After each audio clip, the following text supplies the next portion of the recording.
Welcome.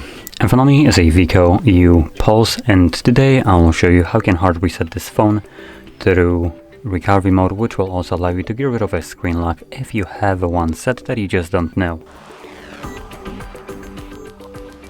To get started, we're gonna turn off our device. Now, I'm actually gonna first lock it just so you can see that I do have a pattern set, and I'll progress from here as though I don't know it.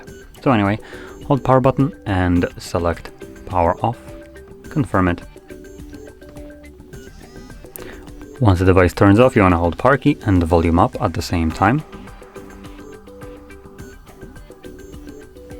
And when you see the WIKO logo, let go of the power button.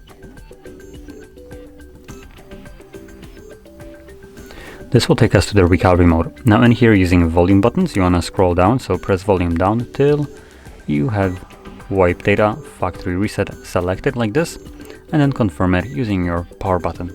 And select yes, delete all user data. Again, confirm that.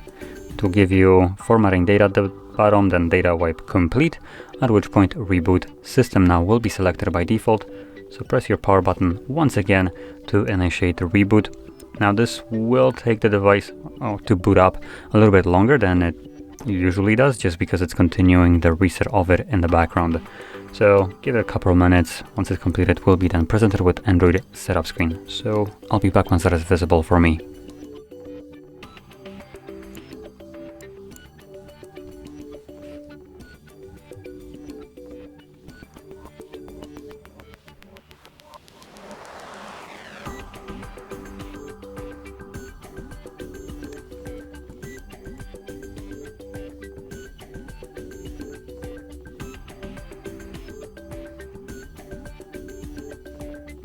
And as you can see, the process is now finished, and you can set up your device however you like.